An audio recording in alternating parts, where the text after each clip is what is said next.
curious where the museum is, though.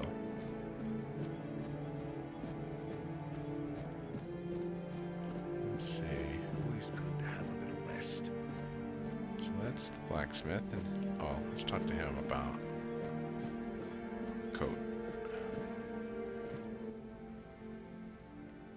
Huh. It's for Dan, isn't it? That ungrateful bastard's still on the wall.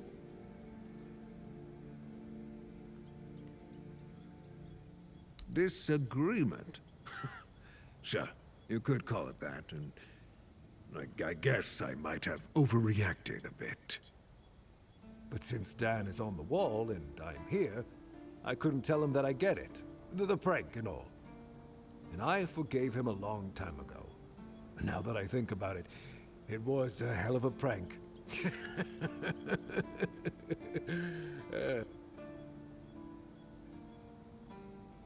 Well, he was right. I am old, but inefficient, stung a little bit. After all, I did my job well, and his sword is as sharp as Excalibur itself. Well, I may not be angry with him anymore, but that doesn't mean I'll work my ass off so that his doesn't freeze. Here's an explanation of how to make it. Feel free to help him out yourself.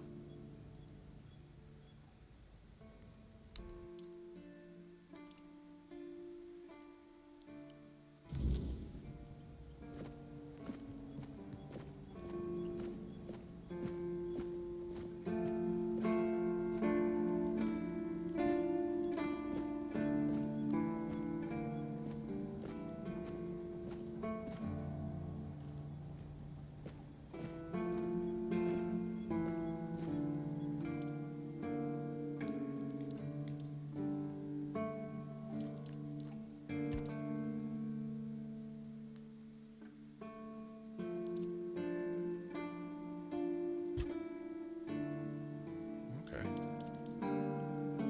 Iron. Leather gloves, leather jacket, a warm coat. Oh, I need 2 leather. Okay.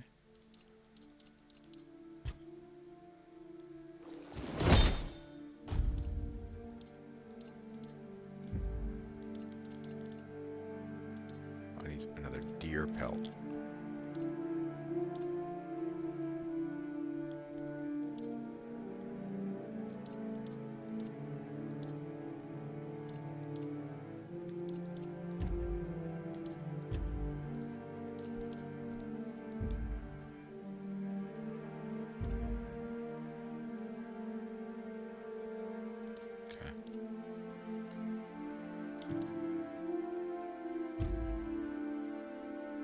Oh, broken arrows. Okay, noted.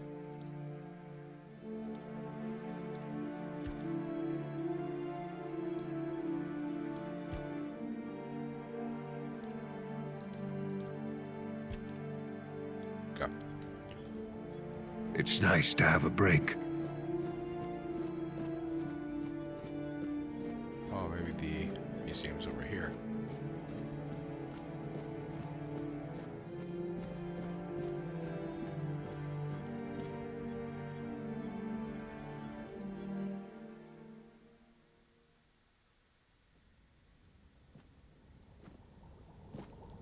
Blessings upon you, stranger. May the word always resonate within your soul.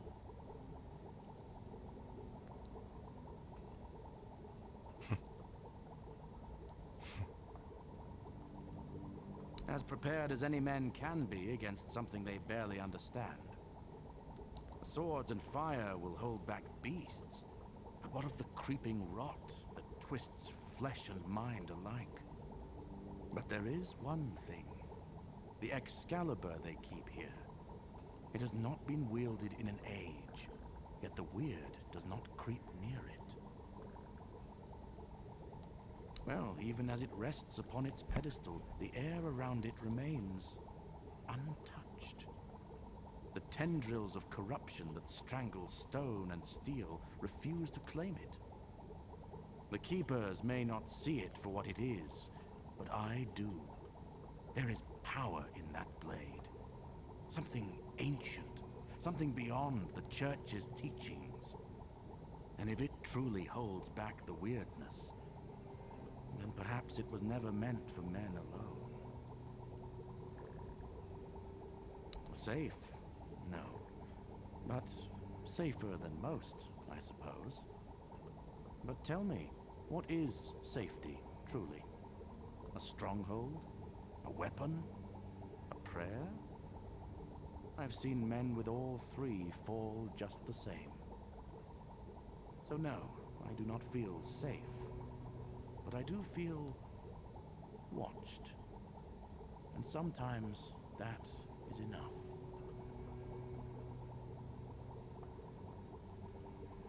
It's a sickness, a corruption, but also a mystery. Many of my brothers would call it a curse, a stain upon Avalon that must be purged. And yet, I wonder, did Kai not teach us that all things have a purpose? That even suffering carries wisdom? The weirdness twists and warps, yes. It consumes and it takes. But it also gives. Life grows in its wake. Strange and terrible, but life all the same. If we are to fight it, we must first understand it. And that is what frightens the Church most of all. Understanding. Certainly. Kai's blessings know no bounds. But sometimes it's useful to seal them in a handy flask.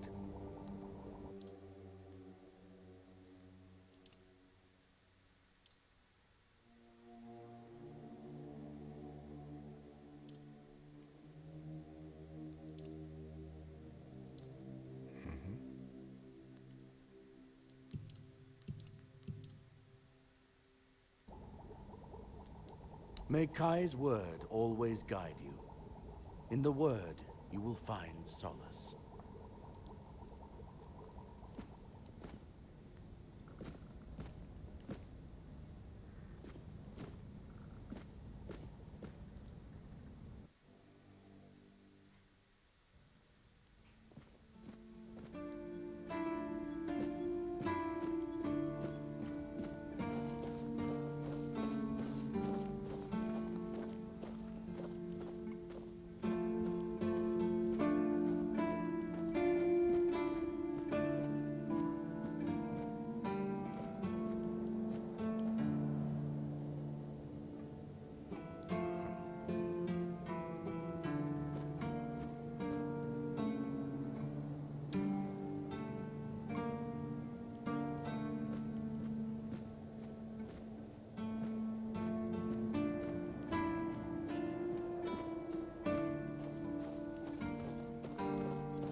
That's where he stays.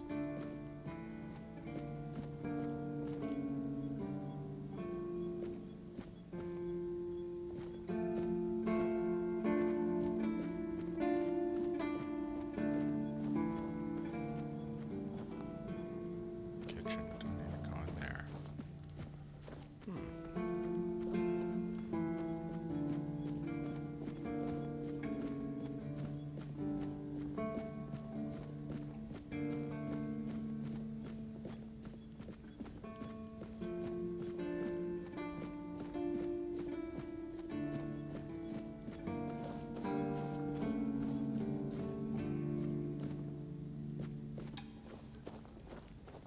I mean, somebody I think was in jail.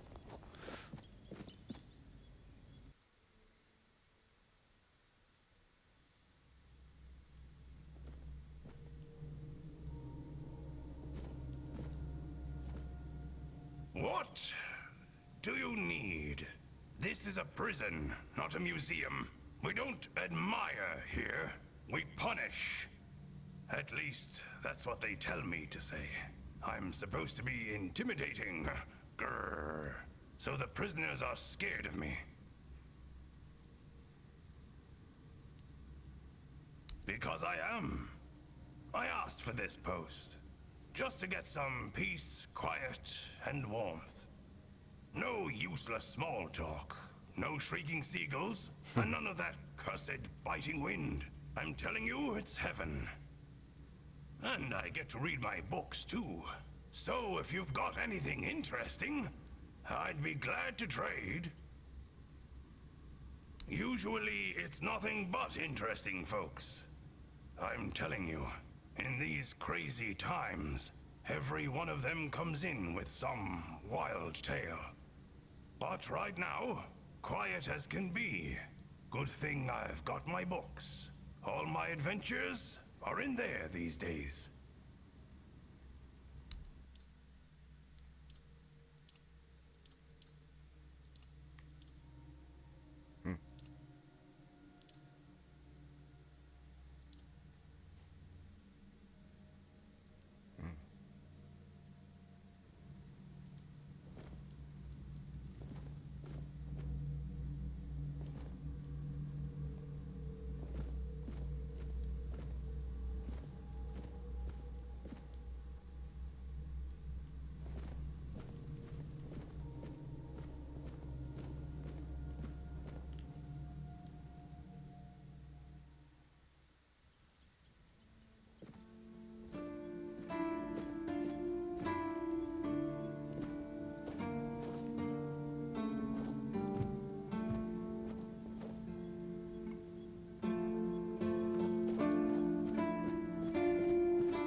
Let's look at our map here.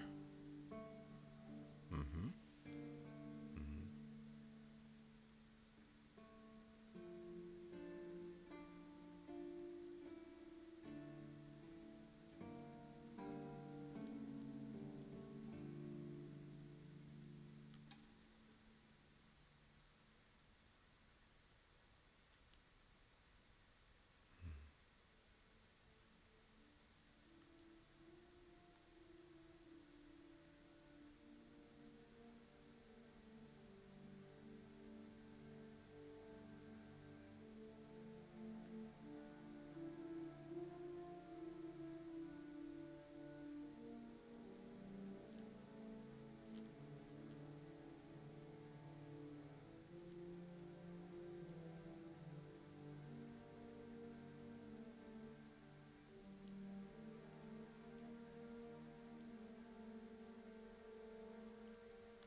Okay.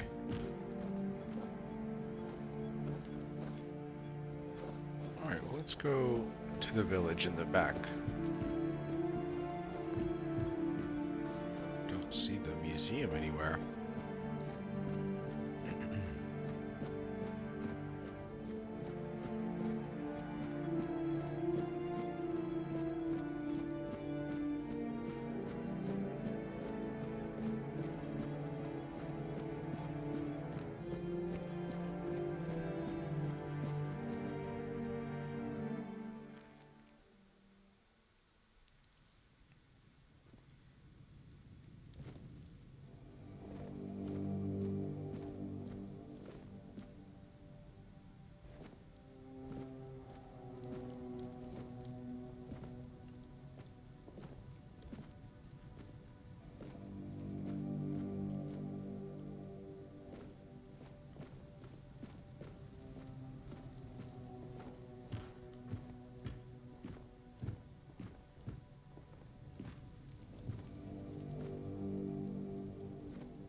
Welcome to the Museum of the Horns of the South, the southernmost keep under Camelot's jurisdiction.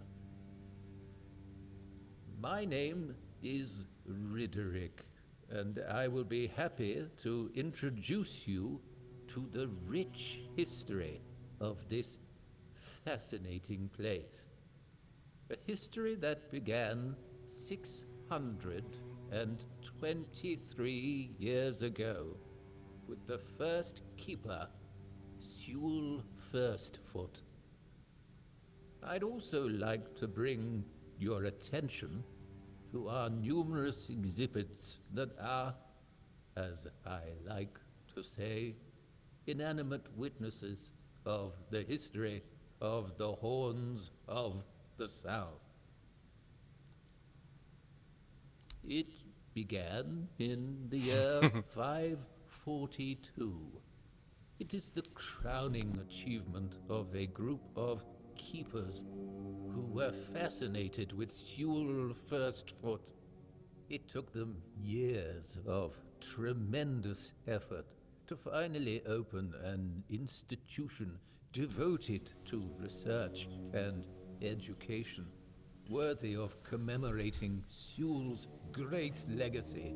The first keeper of the museum was Gladwin Flanagan, who was personally appointed by Captain Berach the Black.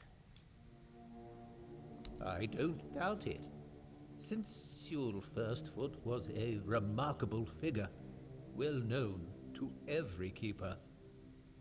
Drawing on available sources, we can claim with almost absolute certainty that Sewell Firstfoot was the first man who ever set foot on the island of Avalon.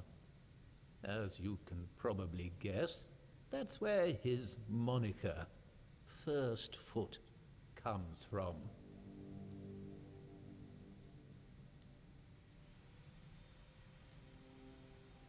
Oh, of course.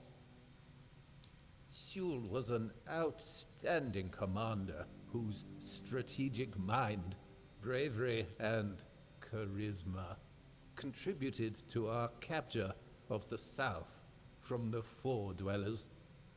He was also the founder of the Horns of the South, so I can say with absolute conviction that if it were not for Sewell Firstfoot, we wouldn't even be standing here having this conversation. The museum holds a collection of 72 items of the so-called movable, tangible heritage. The collection includes big and small items that represent the world surrounding the keepers of the Horns of the South from the 1st to the 6th century of the Avalonian era. Here you will find militaria, craft tools, everyday objects, furniture, textiles, coins, religious artifacts.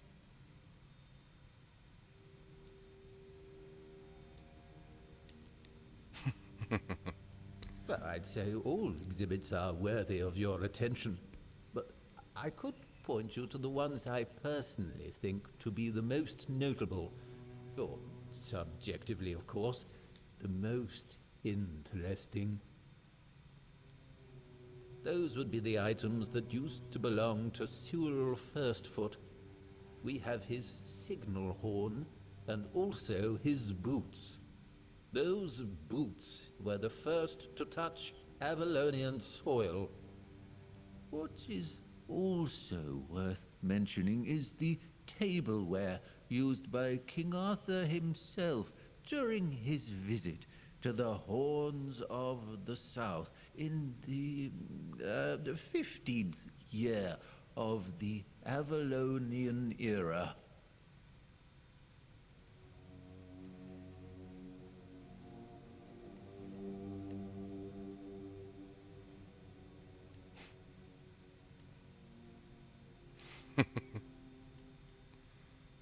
Yes, Remarkable, isn't it? You can find them in the central display. Sewell's boots were sewn from 3 pieces of tanned calfskin, tied at the top with a leather strap. The seam goes through the middle of the instep, which is decorated with ornamental embroidery. On the outer side of each shoe, you can find a decorative brass buckle with the motif of the Camelotian bear. It is notable that even after 600 years, they are still excellently preserved, which is unusual considering the high humidity in this area. It means that even the keepers of that time must have realized the historical value of Sewell's boots, and therefore made sure to adequately preserve them.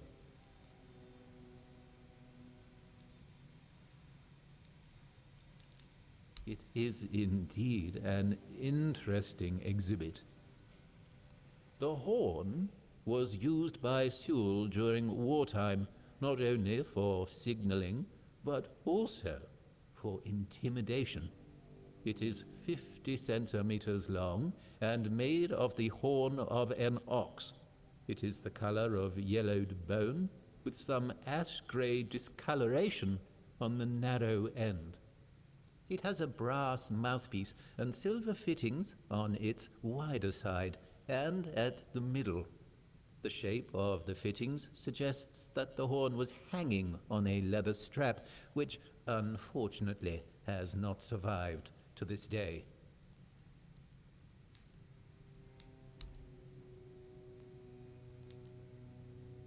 I have to admit that local fauna is not one of my main areas of interest, but I do know the answer to this question, as it is rooted in the history of the horns of the South. It used to be the case that a significant part of the daily catch was gobbled up by our troublesome coastal neighbors. So the keepers of that time found a very peculiar way to deal with the problem. Some of them, called the seagullers, scared off the coastal birds using specially constructed masks. They made them from feathers and pieces of tanned pigskin sewn together. The reason the gulls avoided these masks is unclear, but perhaps their peculiar shape reminded them of a natural predator? Really? Do you mean it? Thank you. That's really nice to hear. I'm not used to positive feedback. Usually people only come here when they've had too much to drink and decided that it'd be fun to come over and start mocking me, or touching the exhibits with their greasy fingers. The last person who seemed to actually be interested in the museum was Lady Elaine. We talked a bit about Captain Lex and the trip that ended tragically in the year 513. It was described in The Last Voyage of the Andraste. An interesting read, although I'd say it should be classified as fiction. Lady Elaine thought differently. Apparently she's looking for the wreck of the Andraste. Can you believe that? Definitely. Personally, I believe that people gifted with curious minds should share their observations, for there's always a chance it will result in new developments. You should find Lady Elaine in the tavern, or somewhere close to it. Good luck.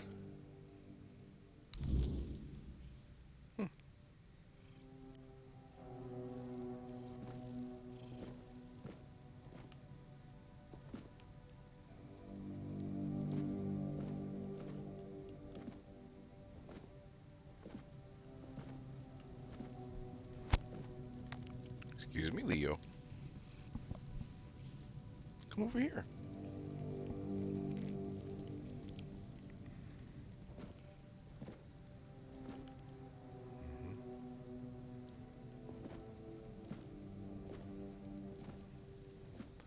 think I should have talked about the plate.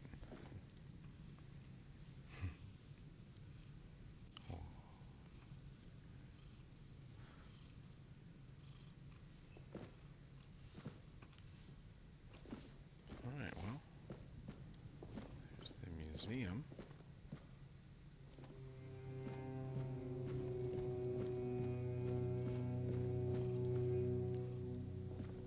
Okay.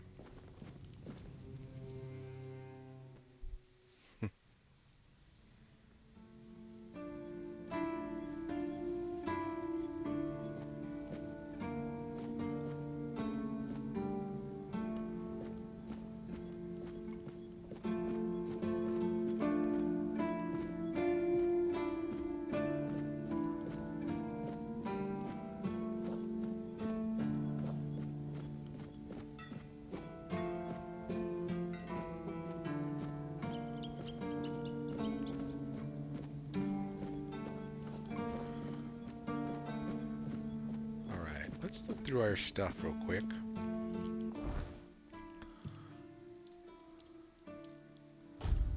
Alright.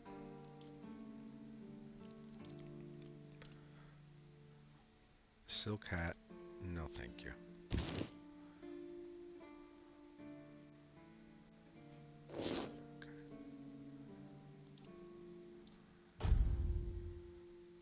Mhm.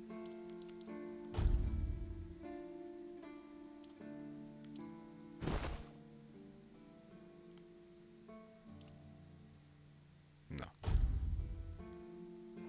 I'm gonna sell all this.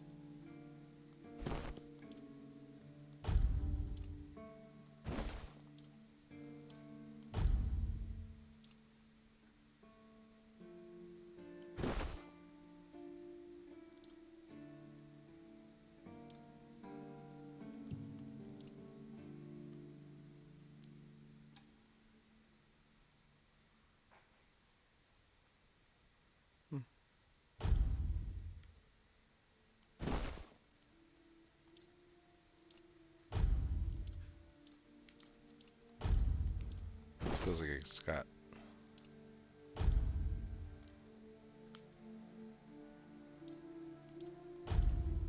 Okay.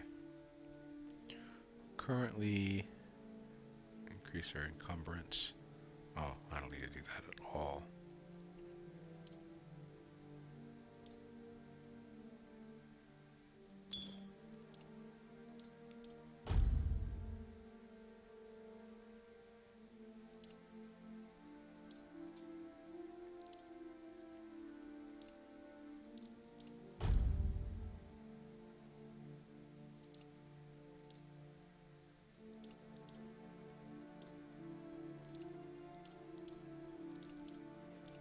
Alright.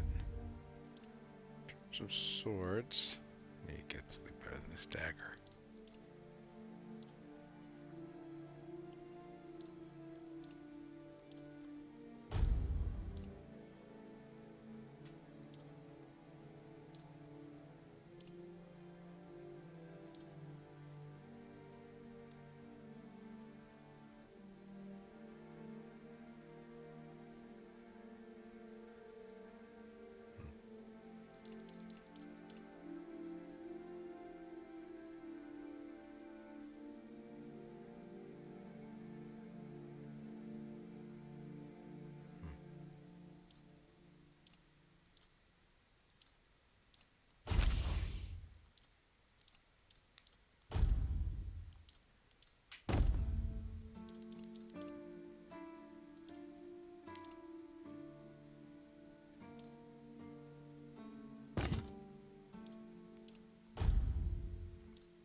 Mm-hmm.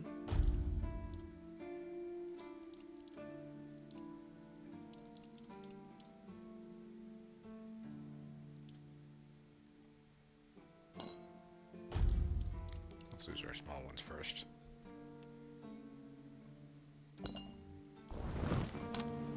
No, no.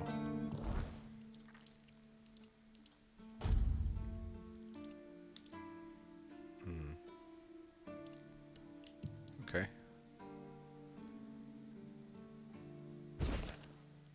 Yeah, burn all those.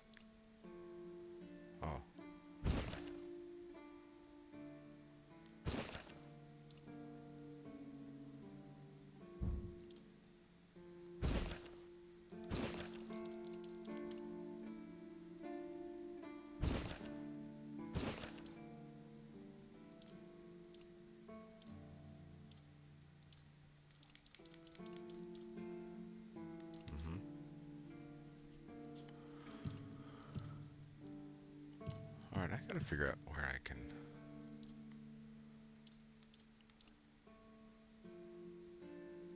Right.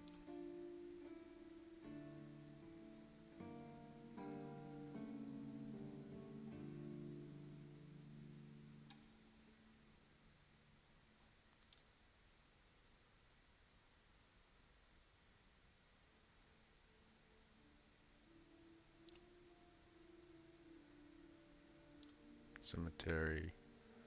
Deliver some flowers. Speak to the innkeeper.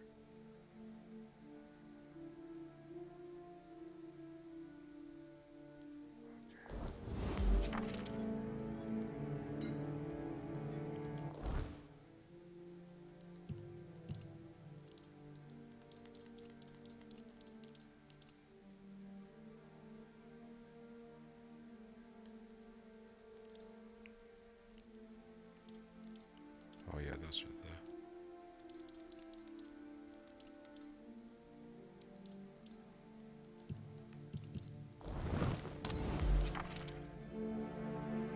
All right. Let's see what I can. Ah, what a nice day.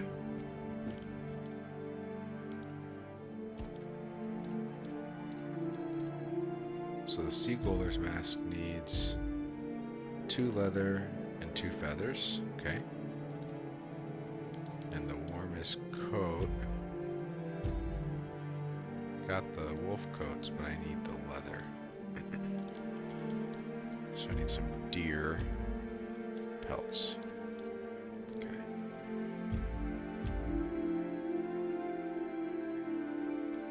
Okay. Some wolf pelts. Got it.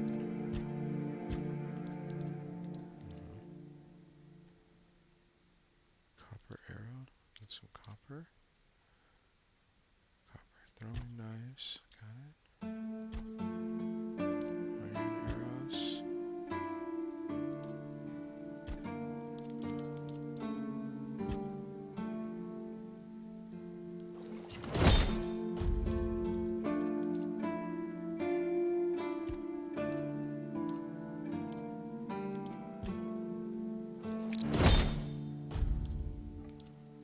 Okay.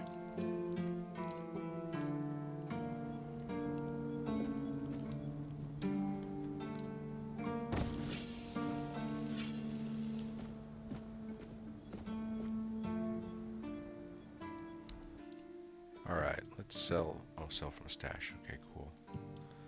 All right, let's see. What do we want to sell? Let's do it by category.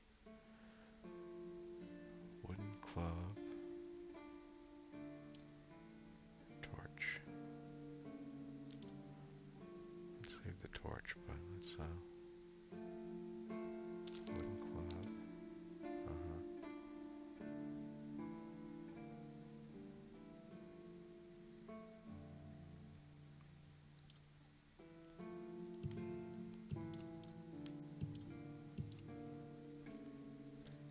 Okay, this is only worth 10. I should keep these then.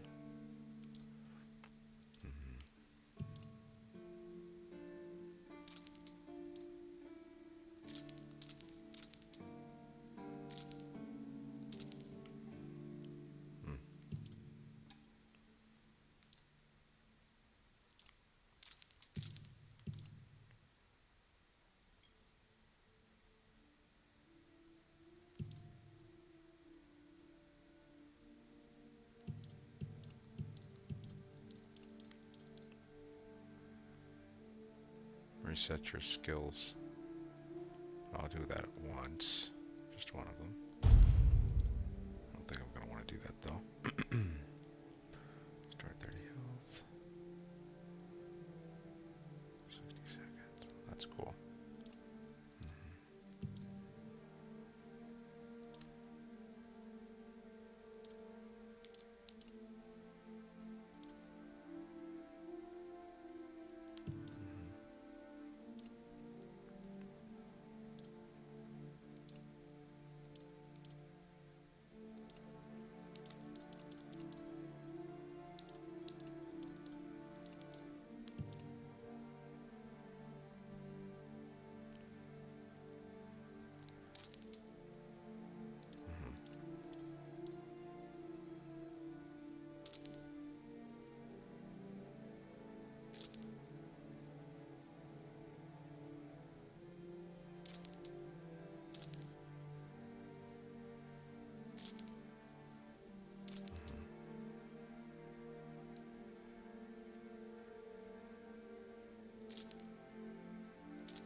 267.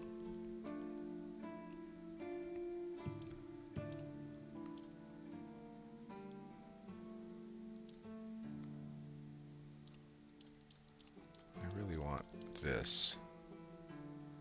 Claymore, no, the longsword.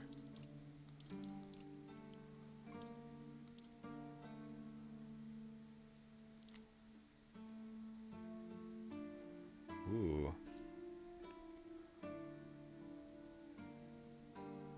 I don't need 20 of them.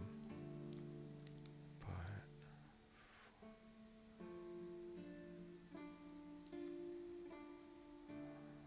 I think I needed 3 because I have 1 already.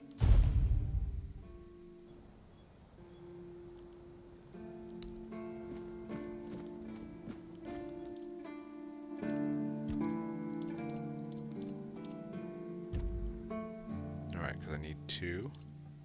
But the warm coat I can do. I can craft.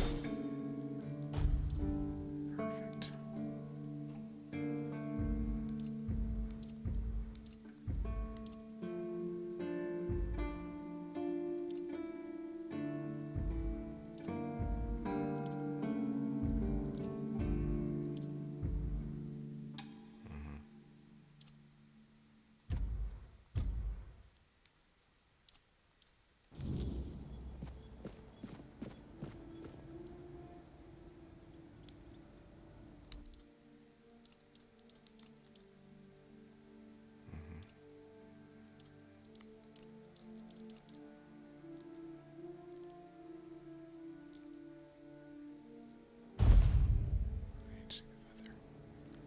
Okay, let's see. Nice. Perfect.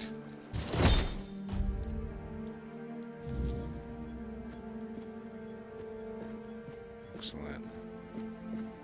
All right.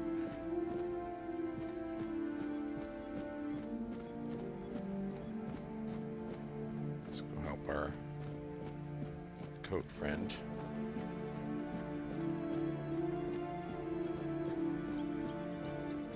Just another peaceful moment.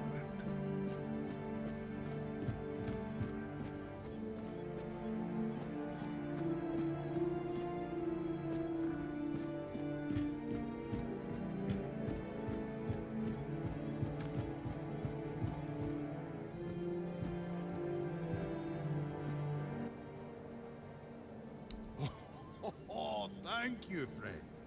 Let me repay your kindness. Even though I don't have much, I can at least tell you about something I saw a little while ago. It might be interesting for an adventurer like you. See those rocks near the shore? When it gets dark, sometimes I see a light there. I'm not sure what it could be, though. A bandit camp this close to the Horns? Impossible. The Daliata? No way. They wouldn't hide like that. Maybe something else entirely? It's probably nothing, but maybe you could find something interesting or valuable there. Farewell.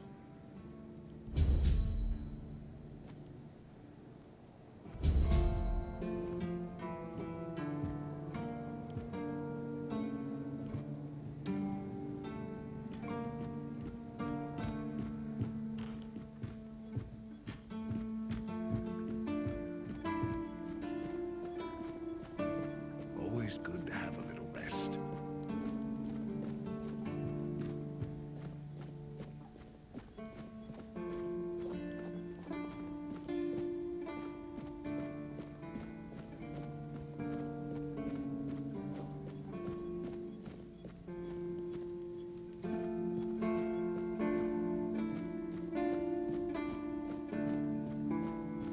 I like it when things are quiet.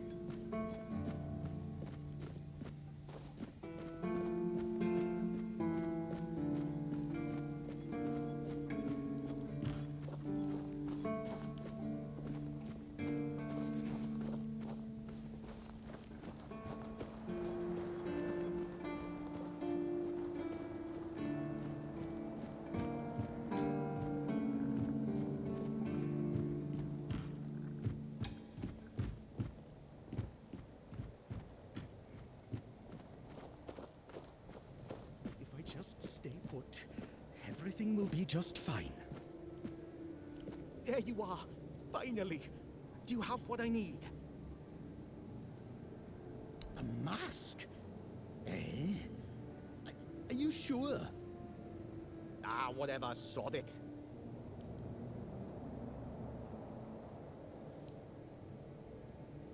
Now they'll get what's coming to them. Damn rascals. You can go now. You're right. Here, take this. But don't think, even for a moment, that the struggle is over. We need more, much more, to finally rid ourselves of those blasted birds once and for all. Are you ready for the next step in our fight against the flying, shitting enemy? That's the spirit! In a war like this, every ally counts. Look, I've got the perfect seagull trap design right here. You just need to make a few and set them up in some strategic spots, like this one. And those flying pests will surely get caught. We need to work smart.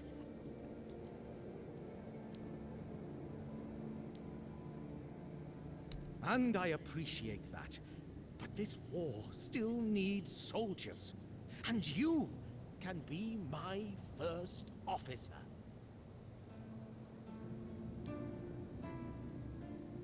Never. As long as I live and can do something, I'll keep fighting. Go on then, and fight against the flying vermin.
Actually, I think I want to do this.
Have mercy, not another one.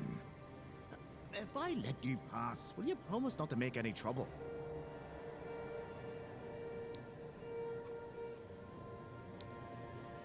That's just my luck.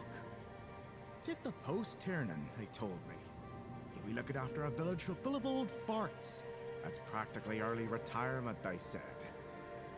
What a load of crap. There's always something.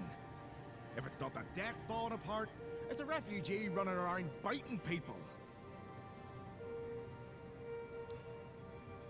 Well, to be fair, he only bit one person. But it was a keeper. I know Mahone can be a piece of shit sometimes, but gods. Now both of them are sick. And Haber's got no clue what's wrong. Which is the only reason that refugee isn't dead. Yet. So, he's sitting in a cage. His wife's crying all day, and everyone's pissed. Meanwhile, I'm stuck in the middle of it all.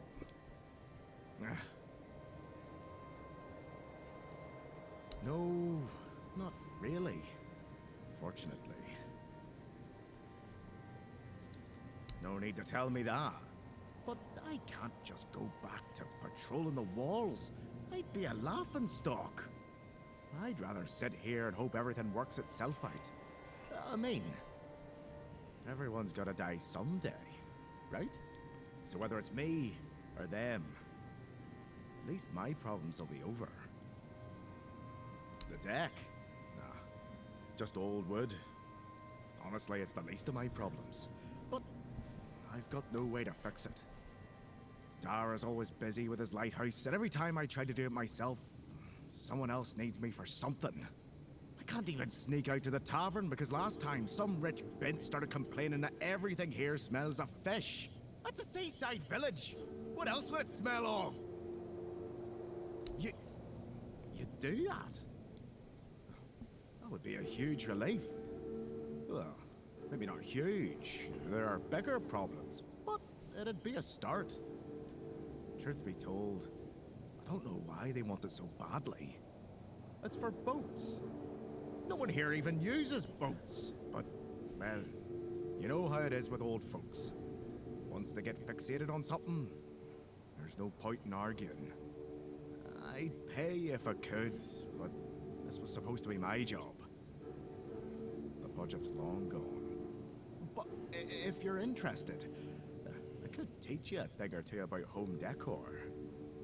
Not exactly standard keeper knowledge, but, well, we all have our secrets. Surprised? Can't blame you. This might sound odd coming from someone stationed at a glorified fish bucket, but I've got a thing for furniture. The only thing more mismatched than the barracks around here is my career choice. But, yeah, I like imagining places where things fit, where chairs don't wobble, tables don't look like someone hacked them together with a dull axe, and beds, well, beds don't feel like they're plotting your murder while you sleep. Not exactly a secret I broadcast. Most folks see me as Tiernan the Grumbler.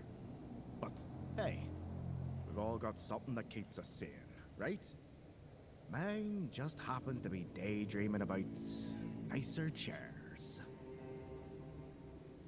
Oh, she's a real piece of work, that one. Her name's Lady Elisa. Something. I don't remember. She came here with her husband. Poor man. I never heard him get a word in. You know, sometimes I regret not getting married. But if I had a wife like her, I'd just end up being a keeper all over again.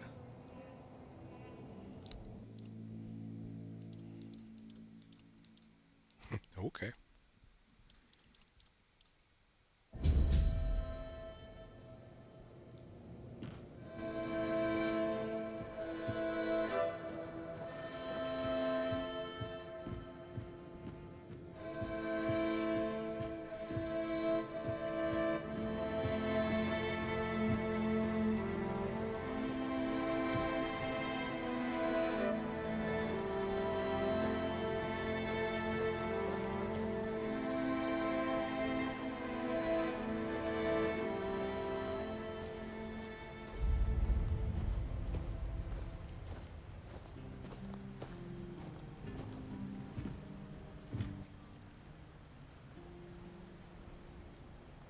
What do you want? To gawk at the beast? Well, I'll have to disappoint you. My Cole is not the monster you all believe him to be. So you really don't know? If you're not from here, I'm not sure what could have brought you to this hellhole. Just know that Cole isn't like that. Something is poisoning his mind and soul. I don't know what it is, or why it happened to Cole, but now we're all at the mercy of those damned keepers. One evening there was a quarrel between our group, the villagers, and one of the keepers. They'd had a bit too much to drink and let some comments slip. They hurled insults at us, saying there's no place for us here, that we should just get the hell out of here because things are hard for everyone. Hard? Sure. I bet that bunch of wimps wouldn't last a week outside. All they do is sit in that keep of theirs, thinking they're the defenders of justice. Well, Cole went mad. I've never seen him like that before. He attacked that keeper and bit him. It was serious, but the keeper survived. If it weren't for the other men from the village, things could have ended very differently. Afterwards, they chained Cole up and locked him in a cage. His condition started to worsen. They said a monster like him doesn't deserve a jail cell. Jail cells are for humans. Bastards.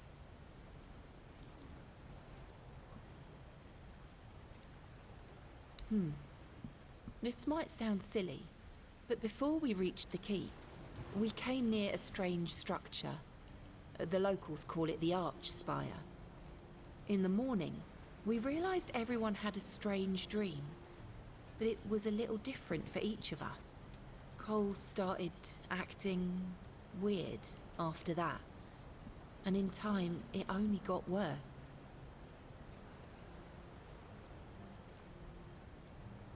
Well, it was pretty typical. We started a fire and threw some cobwebs into it. Frank brought them back from one of his treks.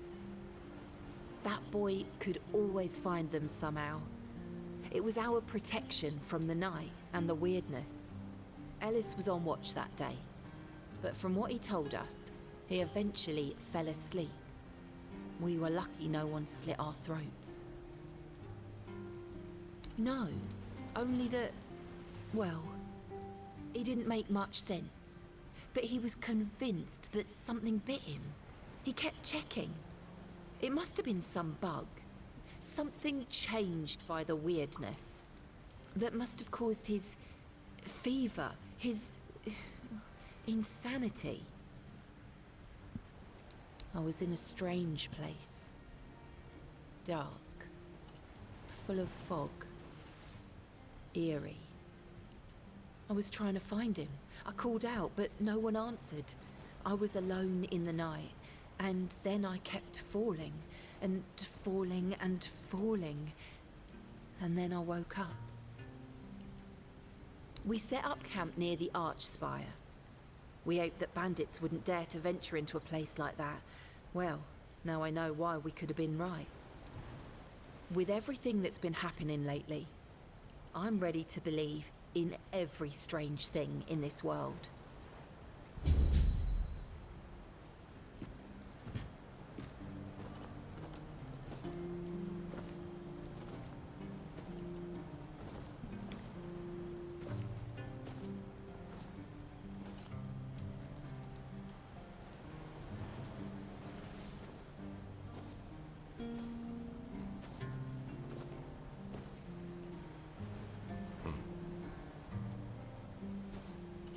All right.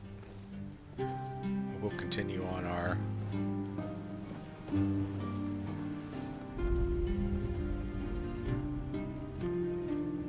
village adventure next time.